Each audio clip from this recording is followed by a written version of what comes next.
नमस्कार राजेश जी, नमस्कार श्रोताओं। निसंतानता के बारे में थोड़ा बताइए। इनफर्टिलिटी आज के जमाने में काफी कॉमन होता जा रहा है। हर 6 में से एक दंपति वैसा होता है जिनको बच्चा नहीं ठहर रहा है।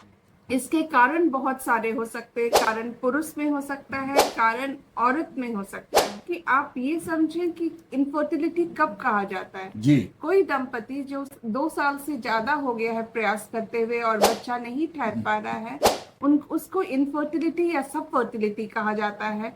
और उनको बताया जाता है कि अब आप इलाज कराइए और इलाज सही जगह कराइए। हाँ। क्योंकि अगर आप सही जगह इलाज कराएंगे तो आपको बच्चे ठहरने की संभावना जल्दी होगी और आपका सफलता दर भी काफी अच्छा रहेगा। देखिए, बच्चा नहीं ठहर रहा है तो बहुत सारे कारण हो सकते हैं और उसका निवारण भी होता है। निवारण के लिए दवाई हो सकता है, IUI हो सकता है, IVF हो सकता है। शर्म की बात है क्या IVF कराना? बच्चा नहीं ठहरना बीमारी है और इस बीमारी का इलाज कराना चाहिए।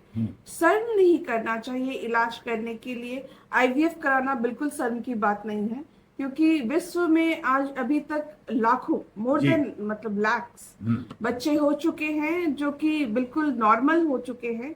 और वो उनको बच्चा इसलिए हो पाया क्योंकि उन्होंने IVF कराया। जिसको अगर बच्चा नहीं ठहर रहा है तो उसमें से जो सबसे सटीक इलाज होता है वो IVF होता है।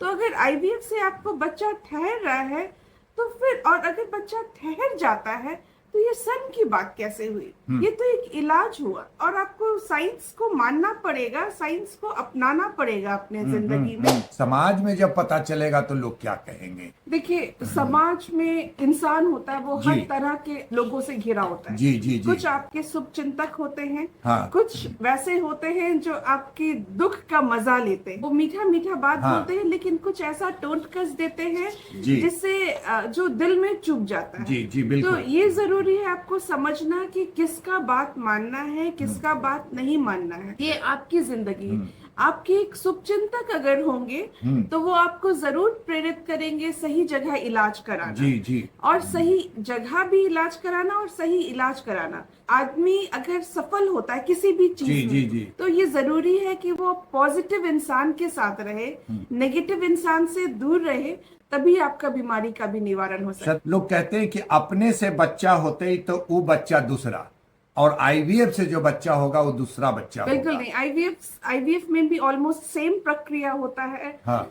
क्योंकि IVF में हम लोग IVF में करते क्या है, क्योंकि एक दंपति को अपने से बच्चा नहीं हो पा रहा है तो IVF में हम लोग इंक्यूबेटर में अपना जो IVF लैब है उसमें बच्चा बनाते हैं, जो कि सिर्फ औरत का ही अंडा और पुरुष का ही शुक्राणु का होता है।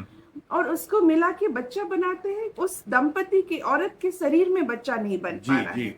और जब 5 दिन का बच्चा हो जाता है तो उस औरत के गर्भ में डाल दिया जाता है, उसके पेट में पलता है, उसके गर्भ में पलता है।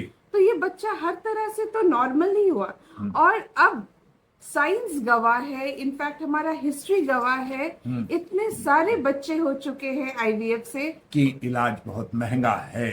एक लोअर मिडिल क्लास के लिए इलाज थोड़ा महंगा है, लेकिन अगर आप समझ सकते हैं कि IVF का इलाज करीब 1 लाख 1.25 लाख के लगभग लगता है। अगर आप ये समझें कि जो निसंतान दंपति हैं वो अगर ये समझें कि उनको बच्चा होना जरूरी है तो, और अगर IVF से ही बच्चा होना है तो फिर अगर 1 लाख 1.25 लाख या 1.5 लाख लग रहा है तो वो अमाउंट बहुत ज्यादा नहीं है।